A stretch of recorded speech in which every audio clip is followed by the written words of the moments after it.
even though we're not gathered together, I think it's appropriate to hold to tradition, and we begin by saying the pledge to the flag. So I'll begin. I pledge allegiance to the flag of the United States of America and to the republic for which it stands, one nation, under God, indivisible, with liberty and justice for all. So I'd like to start by going over a few ground rules, given that this is a little bit different than we're normally used to. And as the town of St. Johnsbury and St. Johnsbury School District, I thought, due to the state of emergency declared by Governor Scott as a result of the COVID pandemic, and pursuant to Addendum 6 to Executive Order 01-20 and Act 92, this informational meeting is authorized to be held electronically. In accordance with Act 92, there is no location to observe and listen contemporaneously to this meeting. However, in accordance with the temporary amendments to the open meeting law, confirm that we are providing public access to the meeting access with additional access offered through telephone. We are using this remote meeting. All members of this town select board have the ability to communicate contemporaneously during this meeting through this platform, and the public has to contemporaneously listen and, if desired, participate in this meeting when open for questions and comments, which will follow after the school presentations.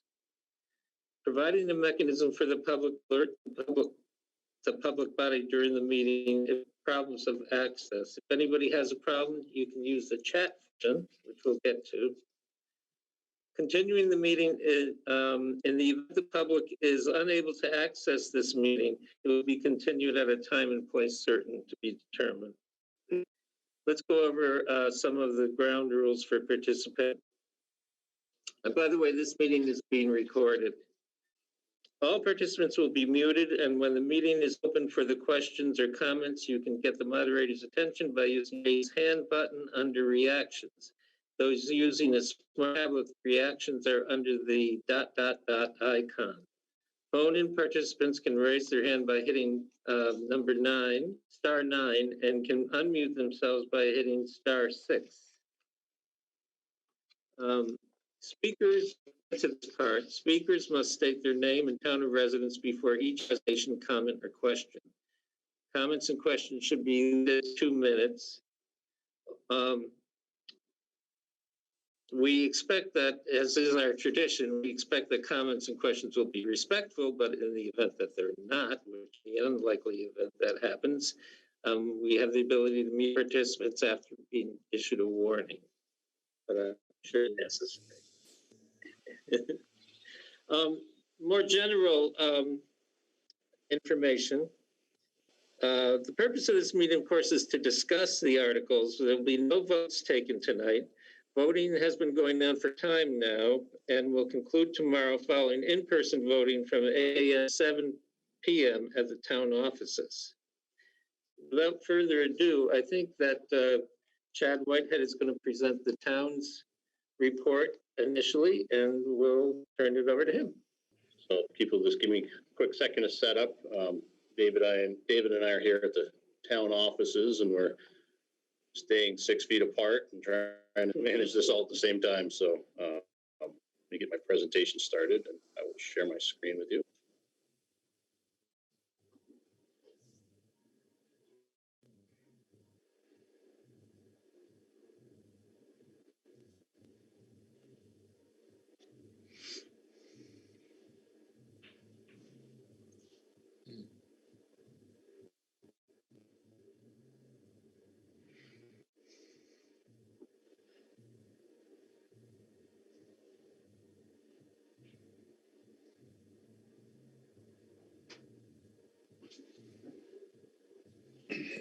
All right. So my name's Chad Whitehead. I'm the town manager of the town of St. Johnsbury, and I'd like to introduce the members of our select board. There's board chair Timothy Angel, vice chairs Kevin Audie, Daniel Kimball, Dennis Smith, and Brendan. And my staff is here in the audience as well, joining us for questions if they need be. I'm going to spend most of my time on this evening reviewing the draft budgets being voted on during town meeting. Copies are available at the website. at www.stjvt.com. They can be found in the upper right-hand corner of the page. There's a link that goes to the 2021 town meeting budget review.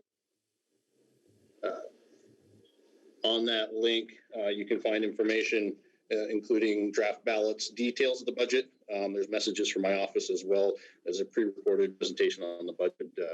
You have any further questions, or you can feel free to reach out to my office in the next day, 748-3926. I'm an extension. Send an email at cwhitehead@sjbt.com. So despite the emergency declaration in March of 2020 for COVID-19, there were many accomplishments within the town of St. Johnsbury, both town and for private developers. The Three Rivers Trail and Trailhead Center is one. Future phases of this project will need to be completed to complement the governor's pledge to complete the Lamoille Valley Rail Trail in the next 2 years. The hashtag Get Downtown events developed in collaboration with Catamount Arts and Discover St. Johnsbury were successful and provided a boost for businesses within the downtown and provided us with an opportunity to safely gather and enjoy performances at our new Trailhead Center, the Welcome Center, and out on Railroad Street. We did learn things during COVID-19, this meeting being one example, opens up our ability to meet remotely and makes the opportunity for people to participate that may not have been able to in the past. We also learned to do businesses in a different way.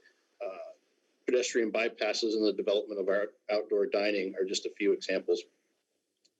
We completed work on several infrastructure projects, including the Oak Street Drainage Infrastructure Project, which won an award from the American Council of Engineering Companies for utilizing green storm infrastructure. And we continued to develop our Main Street redevelopment project, which includes plans to renovate the Armory as a police and dispatch station, and eventually will turn 1187 Main Street, our fire station, over into private development after a new fire station is constructed. We also saw a number of private developments begin to take shape. The distillery opened up. The new Avenue House and Glove Factory projects are under construction, and the old Singer building at Concord Avenue and Portland Street is progressing nicely, just to name a few. So general budgeting concepts. Our concepts on developing our budget are to limit growth in the general fund from this current year. The current budget has a 1.87% increase over the adjusted budget inside the Special Services District and a 0.8% increase over the adjusted budget outside the Special Services District. Within the Special Services Fund, within the General Fund and Special Services Fund, this budget represents the existing level of service currently provided by the town of St. Johnsbury. Within the general fund, increases in costs over last year are a result of contractual obligations with labor forces. In past budgets, we have developed equipment and construction reserve plans. This budget continues to develop those plans, but also includes increased budgets for road maintenance. In response to the evaluation of current highway funding and conditions, the proposed highway fund is increased to provide an additional road maintenance, specifically in funds made available for pavement maintenance and to provide for additional grading and chloride in the town's Class 3 gravel roads. This responds to numerous requests through the Department of Public Works from residents.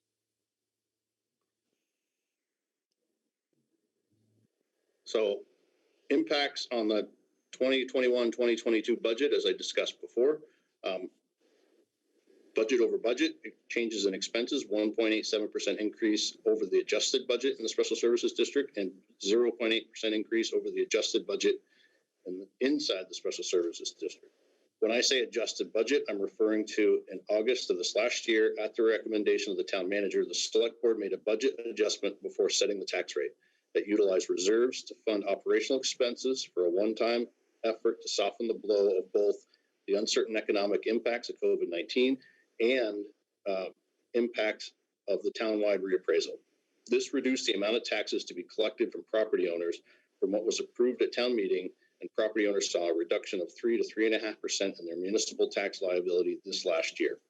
We are not currently recommending further use of reserve funds in this proposed budget to offset expenses. The proposed budget includes the continuation of full-time police coverage within the Special Services District and full-time police coverage in the remaining area of the town, and increased highway budget to address concerns of residents. So as far as the nuts and bolts on how we develop our budget, the finance officer updates contractual obligations and holds discussions with managers about anticipated changes in personnel levels. Department heads review their initial draft budgets with the manager's office staff, and the manager's office compiles and holds secondary meetings. We then meet with the select board and request input to make final adjustments before holding public meetings to review and request input. Public meetings were held. The original budget presentation was conducted on December 28th of 2020, and then input meetings were held on January 4th, January 11th, January 19th of 2021, and then the budget was finally adopted and approved by the select board on February 22nd, 2021.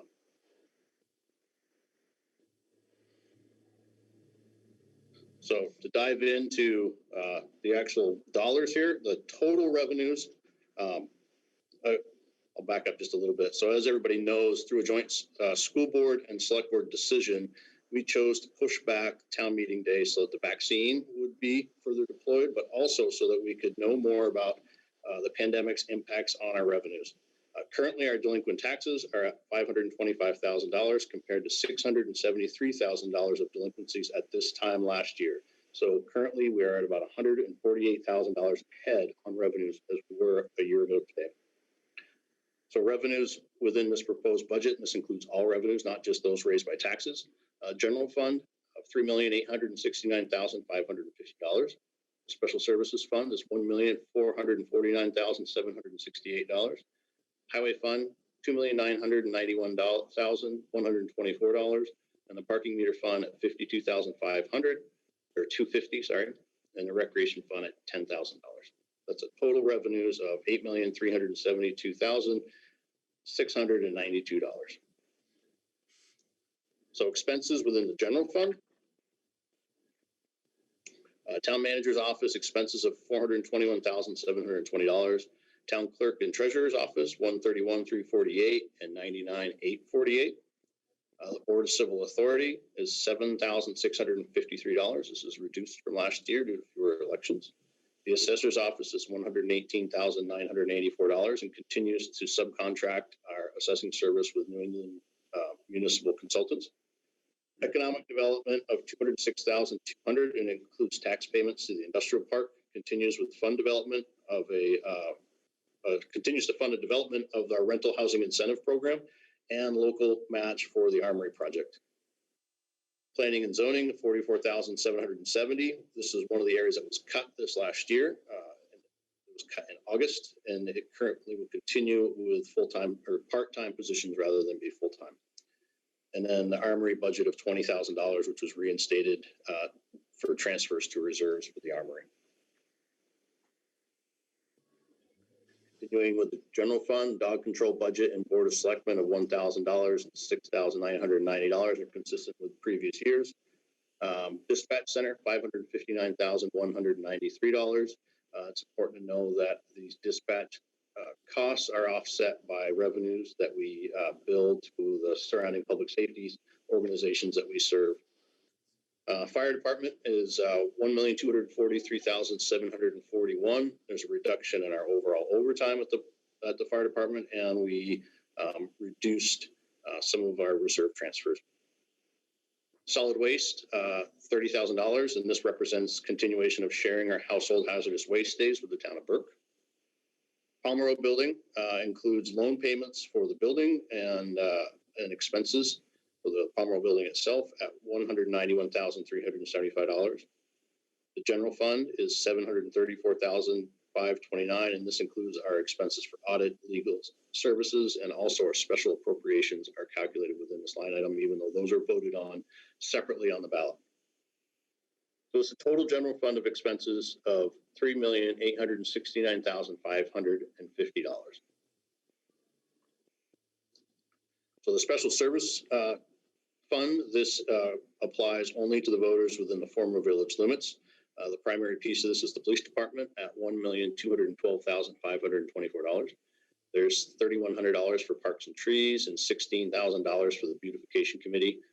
Special services expense fund, which is their portions of building costs, heat, audits, legal services, $218,144 for total special services fund expense of $1,449,768. So the highway fund, highway garage and equipment, $409,502. Summer maintenance, this reflects an increase in calcium chloride, an increase in the amount of grading completed during the summer months, and about $100,000 of additional money for paving. This is $950,436. $950,436. Winter maintenance, $796,318. Primary line item there is our salt budget for items purchased. Street safety and traffic, $140,358. This was another area that was increased to bring on summer help to complete line striping early in the summer and free up our regular maintenance guys to help conduct maintenance activities on our class 2 and class 3 roads. Then highway fund expenses, $694,510. This includes our reserves as well as our payments for equipment. So a total highway fund expense of $2,991,124. And then this only leaves two other funds, the parking meter fund at $66,250 and the recreation department budget of expense of $10,000, which is every year I always mention this. Thanks to St. J Academy, we get an exceptional recreation program for very little expense to the town. So in summary, this is revenues to be raised by property taxes. So this is what you're voting on, the general fund, $2,361,091. Special appropriations are voted on individually, but accounted for within our general fund. Those individual items add up to $305,570. Special services budget, $1,302,368. And the highway fund line item of $2,377,774. So what's this mean over year? As discussed at the beginning of the presentation, expenses are up 1.87% inside the special services district, those of you that are in the village area, and then 0.8% increase in expenses over the adjusted budget outside the special services district. Impact on taxes, about a 6.85% increase on taxes inside the special services area and 5.99% increase outside the special services area. This $300,000 of this is attributable to the August budget adjustment, lowering the 2021 taxes. $180,000 is attributed to additional highway maintenance, and about $130,000 is due to contractual increases in labor and increases in cost over benefits. So if anybody has any questions or comments, they can feel free to reach me by email, cwhitehead@stjvt.com. I can be called at 748-3926. I'm actually at extension 2. Or you can reach out to any of your elected officials. So with that, give me a second. I'll turn things back over to David.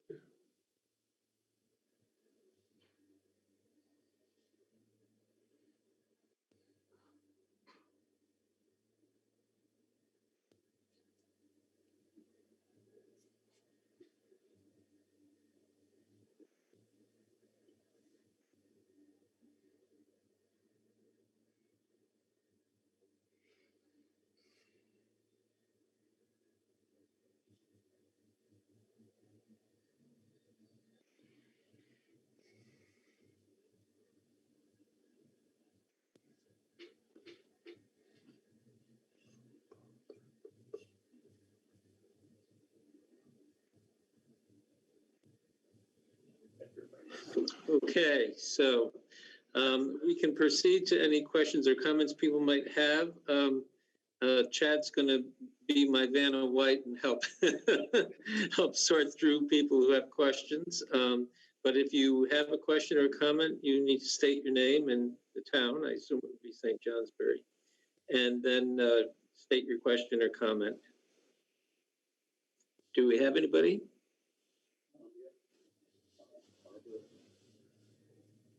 All right. I think we're. Yeah, Barbara and Daryl, can you unmute your microphone and state your name anyway, even though I just said it, and proceed with your question. Yeah, Daryl, Rudy, my question is the definition of highway, street, or roads relative to the budget. I don't know if it's broken down. I can say as a resident of St. Johnsbury, I note that numerous of the streets are in very, very rough shape. And I was just looking to get more information on how that money is used relative to the 3 or 4 definitions I did. Okay, Chad.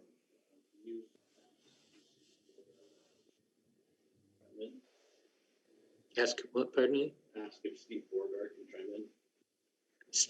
Steve Borgard. Can you chime in? Hi. So I'm not exactly sure what the question is exactly, but it sounds like they were trying to get a priorities list maybe on how we're going to do things. Is that correct? Would you like them to restate the question? That is correct, yes. Okay. So our need is much greater than what we have put in for money, and I assume this is also about paving, correct? Yes. Okay. So our need is much greater than obviously than 100,000, and I've talked about this in the past. So we haven't actually decided where we're going to spend that money for paving.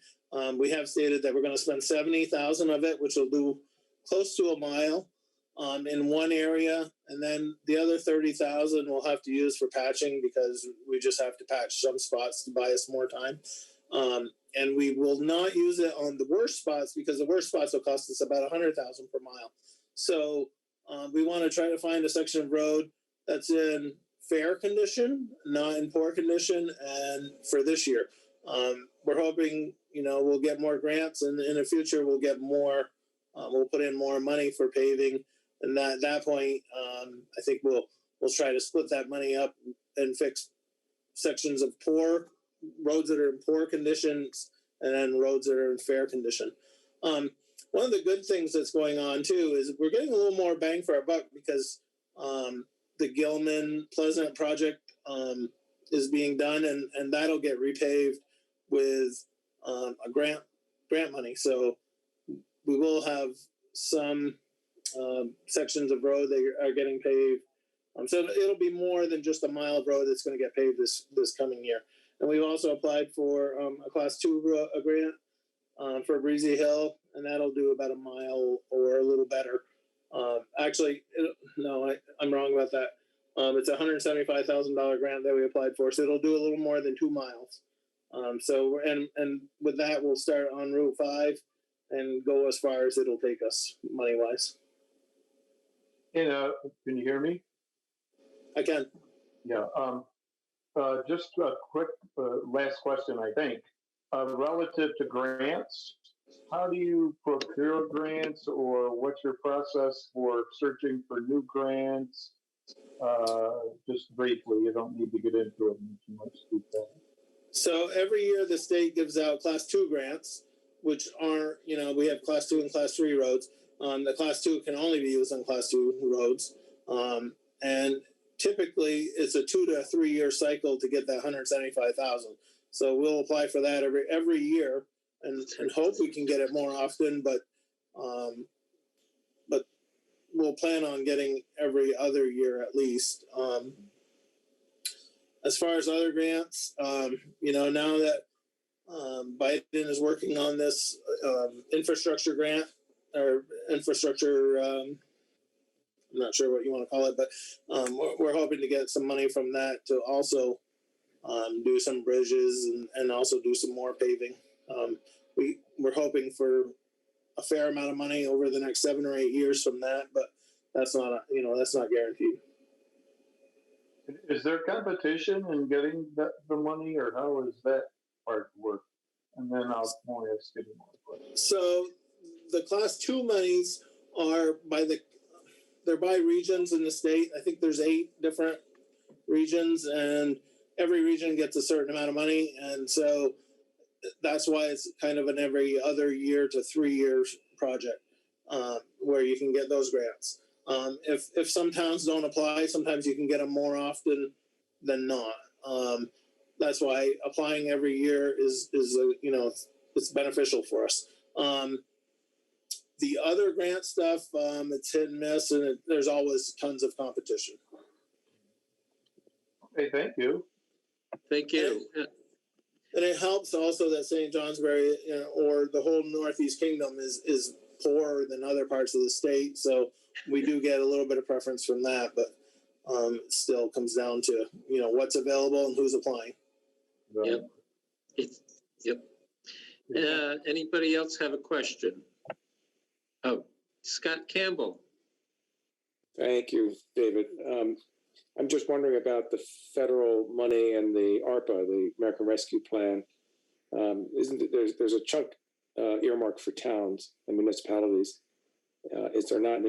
Do we have any notion about that and plans?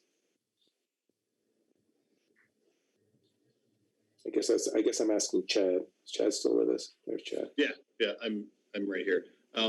So yeah, we haven't got the full insight on how those can be used. We got kind of a general outline of it. It looks like we're going to see in the ballpark of just over $1 million for St. Johnsbury to be used over the course of the next until December of 2024. There's an outline of what those can be used for. It ranges from assistance to households. It ranges from assistance to business and tourism, not-for-profits. It can be used for water sewer infrastructure. And so my executive team and I started meeting to try to outline how do we want to manage this. We've come up with a very rough outline so far. Ultimately, we'll be bringing that to the select board to try to come up with some just rules over what we can and how we're going to deploy these funds in the best manner to help the community. Okay, great. I hope we invested in a way that it builds infrastructure and sets us up for further growth and prosperity in the future. Yeah, and that's what we're trying to figure out is how do we deploy these in such a manner that we get the best that we can out of it. And I think, as Steve was touching on before, the infrastructure bills that are likely to come out of Washington in the next couple of years will be substantial. And if you remember back during the Obama American Recovery Act money, St. J did extremely well because we were planned ahead of time. And so we recovered about $15 million on $21 million worth of work through grants, which would be good to be able to repeat. Terrific. Thank you.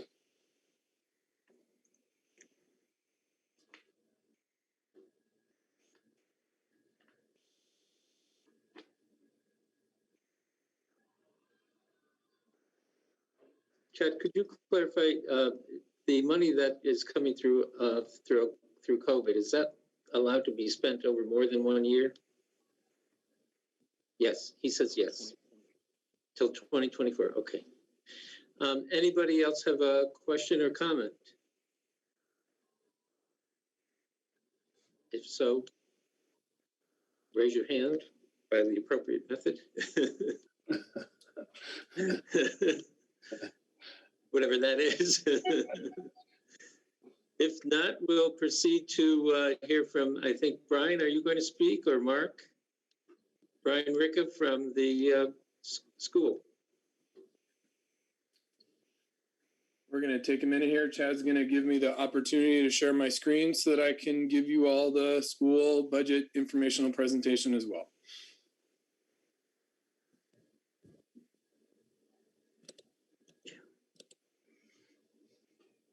Oh, you're the host now, Brian. Okay. Just want to pull it up.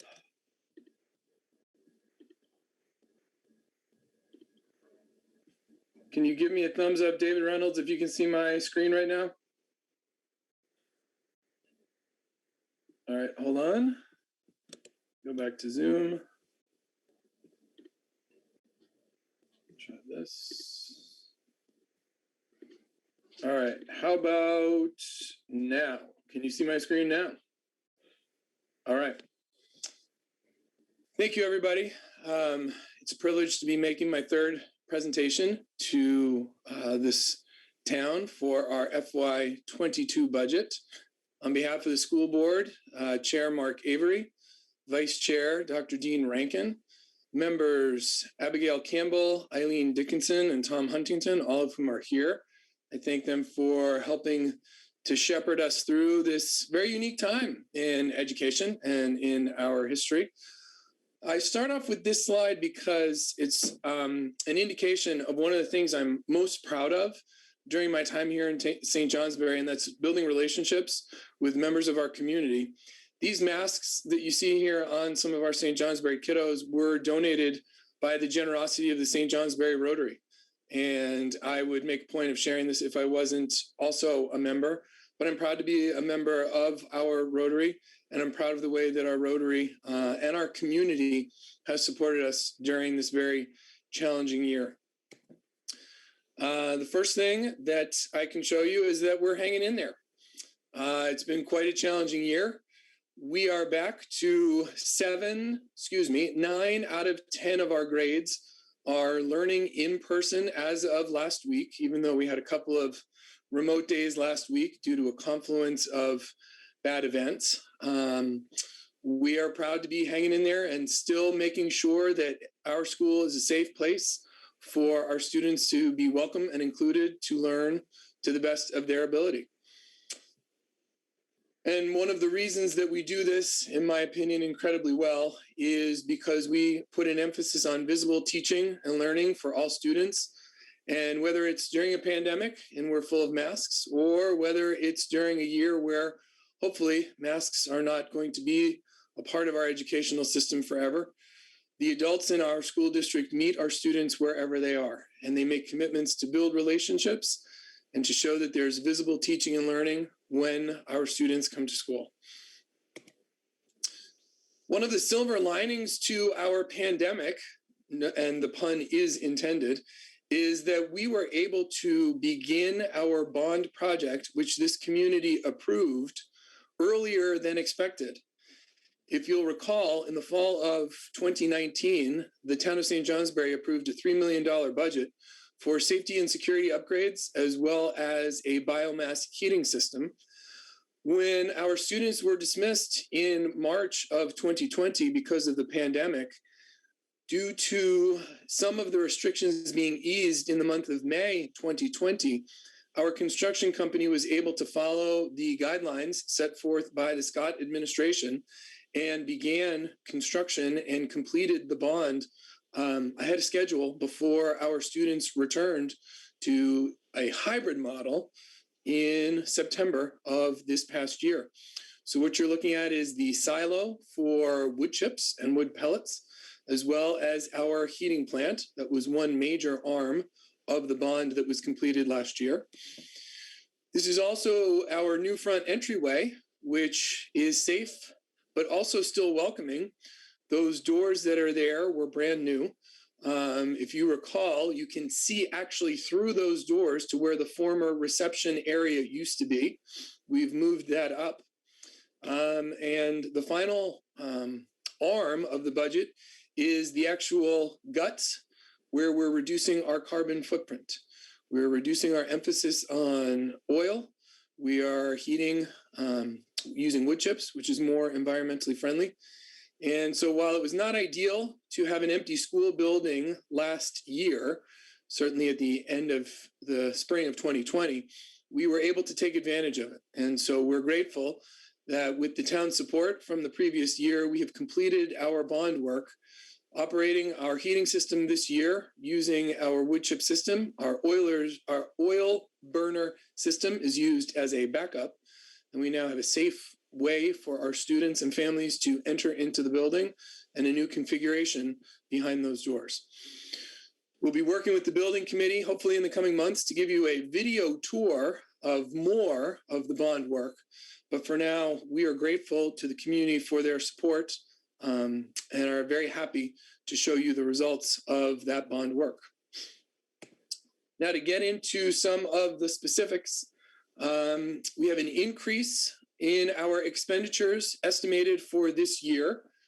We're up approximately $400,000 for salaries for all of our employees. That includes a recently completed contract agreement, thanks to some very thoughtful negotiating with Mark Avery and our bargaining units. It was accurately reported. It is a 5% increase for our teachers and a 6% increase for our para-educators. Those numbers there that you see on the screen are reflective of those settlements. The next line over is healthcare for employees. I'll remind our community that is no longer bargained at the local level, that is bargained by the state of Vermont on behalf of school districts. Our high school tuitions are up over $350,000. That includes an increase of 3.5% at the St. Johnsbury Academy and an increase of 5% at Linden Institute. And we're estimating about $12,000 of an increase in special education. Those of you that are quick with calculations, like my chair, Mark Avery, will note that that's $50,000 short than the $910,000 that's contemplated at the top. I couldn't safely and graphically show you that there's an additional $50,000 that was bargained in for professional development credits.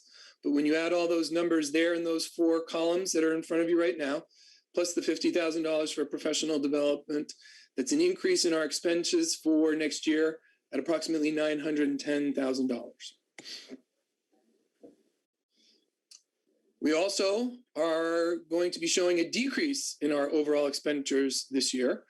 2 main reasons for that. We have a reduction in our debt payments, and we are down about $35,000 in terms of our supplies and instructional materials, mostly because we had a very generous grant from the federal government in terms of CRF funds, and we did not need to dip into the usual amount of supply money that we would have used during a normal year, because as everybody on the screen knows, this year has been anything but normal. Another good feature of our budget for FY22 is an increase in revenues. We're up over $500,000 in revenues from FY21 to FY22. There's no necessarily clear indicator. In a number of areas we are up, including special education reimbursement from the state of Vermont. But all of these lead us to an overall budget to budget increase of 3.63%, or a little over $820,000. Now, I don't want to bore anybody to tears by getting into the details of the Vermont education funding system, but I do want to be clear that a budget to budget increase of 3.63% does not correspond to a 3.63% increase in your taxes. So I'll try to go through this as quickly and as efficiently, but also as painlessly as possible, what this will look like to our community as we're estimating FY22. And the best way that I can tell all of you on the screen that I've been sharing through Front Porch Forum, as well as in any community presentations, the education taxes are estimated to go down next year for the town of St. Johnsbury. While all of these numbers are estimates and will not be finalized until the legislature adjourns and sets the property yield prior to adjournment, we are estimating right now that the homestead rate is going to go down 3 cents in the town of St. Johnsbury from the current level of $1.42 to an estimated rate of $1.39. What does that mean? That means for the average homeowner in town, and according to Chad Whitehead, the average St. Johnsbury home has a value of a little bit over $141,000. The estimated decrease to the average homeowner in town is about $42.40. For a $125,000 home value, you'd be looking at a decrease of about $38. For a $150,000 home value, you'd be looking at a decrease of about $45. For a $200,000 home value, you'd be looking at a decrease of about $60. And I understand this sounds counterintuitive. It's not impossible though. And again, I'll try to give you a quick primer on Vermont education funding formula. 3 things all rose, grew, went higher this year that all together push the impact of education taxes down. The first is the common level of appraisal. The second is our equalized pupils. And the third is the property yield. And I'll take each one of them one by one in the next slides that I go through. The common level of appraisal rose from last year's percentage of 97.32 to 99.06 estimated for FY22. The closer your common level of appraisal is to 100%, the better it is for the town. This makes sense since the town of St. Johnsbury just went through an appraisal process. All of the home values should be appraising for what they are valued. The fact that the common level of appraisal is going up from last fiscal year to this fiscal year pushes the impact of education taxes down. Similarly, our equalized pupils are going up from 1150 to 1156.78. This is a little complicated. Pupils are weighted differently from pre-K through 12th grade. Preschool students are weighted at 0.46. Students in grades 1 through 8 are weighted at 1. And students who are in high school are weighted at 1.13. There are additional weights for poverty, for English as a second language. And when you put all of that together, our equalized pupils have risen from last fiscal year to this fiscal year. This also pushes the impact of your education taxes down. And finally, this number is set by the legislature.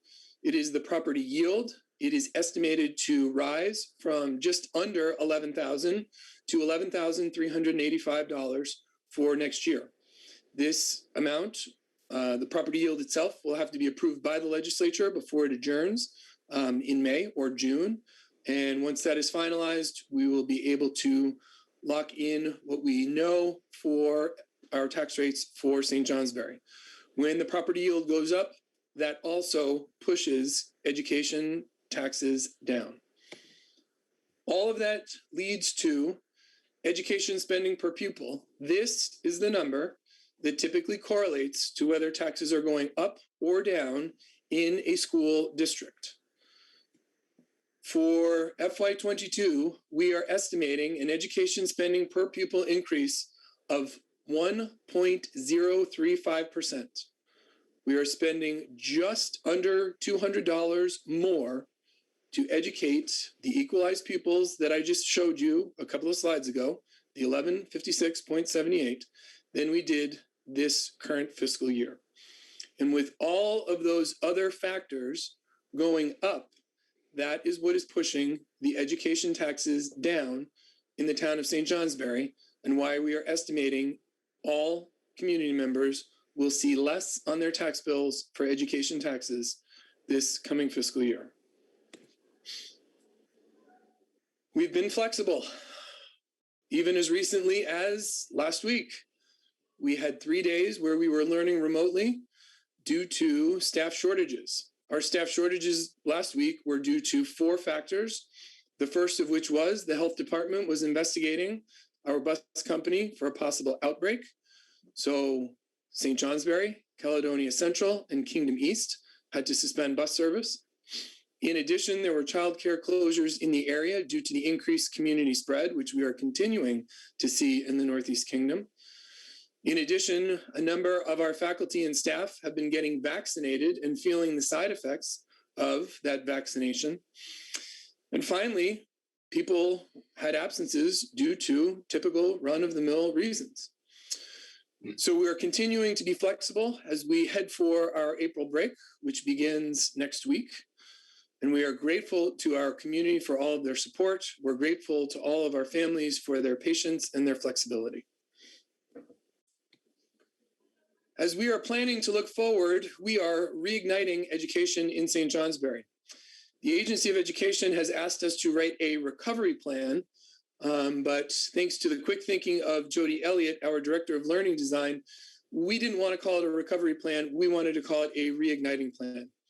And so on Tuesday, March 23rd, we joined with several community members, several board members, and began to write our needs assessment to help make sure we are reigniting education in the town of St. Johnsbury as we think about summer school and hopefully something resembling the beginning of our 2019-2020 school year as early as the end of August of this coming year.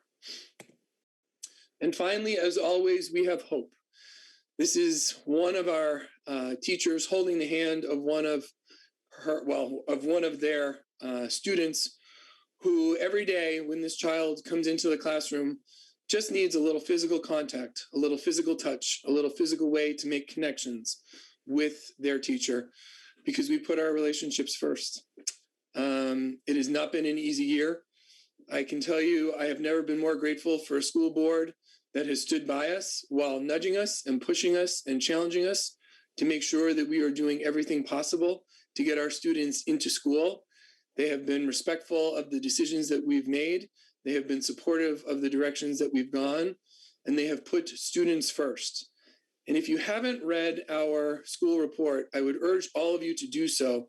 And particularly, I would like to highlight the letter that our chair, Mark Avery, put out there and how Mark has put his words behind the actions that he has tried to take on behalf of the educators and the faculty and the staff of the St. Johnsbury School District. It is a gift for a superintendent to serve a school board and particularly a chair who is as direct and honest as Mark is and who puts students at the front of his discussions, not just at the school board meeting, not just in conversations with me, but in discussions with our union leadership. I would be happy to answer any questions that folks have about the proposed school budget.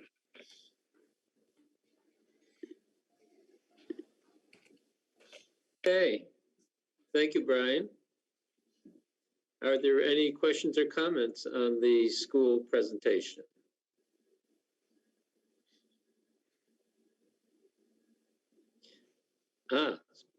Representative Campbell. Thank you, David. Thank you, Brian. Great presentation. I'm wondering whether you have had a chance to look at H54, which implements the people waiting study recommendations, and what the impact would be on our town, our school district. Sure. Thank you for the question. I have not made the calculations yet, and still I would answer that any adjustments to the per pupil weighting system would be welcome. Certainly in a town like St. Johnsbury, where we have a large number of families that live at or below the poverty line, this will, from my reading of the legislation, more accurately weight the needs of a town like St. Johnsbury. And so again, I'm supportive of the measure, even if I haven't done the calculations, simply because I do not think the current weights are still representative of the needs that we see in our town. I thought you would say so. Thank you. You're welcome. Okay, I'm not sure whether it's Barbara and Daryl or Barbara or Daryl. If you come on and state your full name. Daryl Rudy, it's Daryl again. Quick question. What is the student population, and has that grown or decreased over the last several years, and where do you see it going? So that's a good question, Daryl. I don't have the exact numbers in front of me. We have shrunk a little bit in our enrollment at the school itself, but our high school population continues to be robust. And that's one of the reasons why our equalized pupils does continue to rise. We've seen stable, if not slightly lower numbers at the school itself, pre-K-8, where we're just over 600 students currently.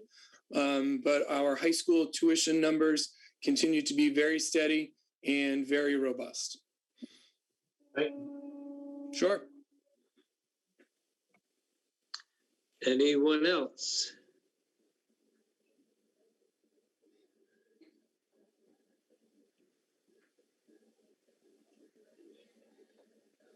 Okay. Thank you, Chad and Brian. Are also on the town warning are Articles 8 through 27, which deal with largely special appropriations. And if there was anyone who wanted to speak to any of those articles, they should state their name and which article they would like to talk about.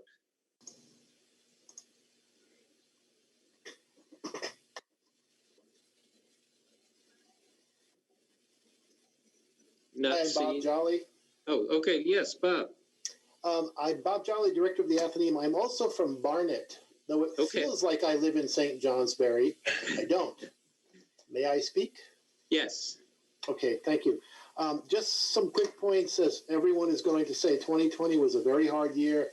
In that year, the Athenaeum was only closed for 6 weeks, and my feeling was the best way we can be useful to the town is to be open. We were open safely. We spent a lot of money that we didn't have. We did receive some government money, which was a huge help, a PPP loan. And we're asking for $115,000. It's about a third of the special appropriations budget. This is the 14th year in a row we ask for the same amount, and everybody knows their expenditures have gone up in that period of time. A fact that's salient to me, and I hope to you, there are 183 libraries in the state of Vermont. It's the most per capita of any state in the nation. That's a pretty cool fact. Right now, only 43 of them are open.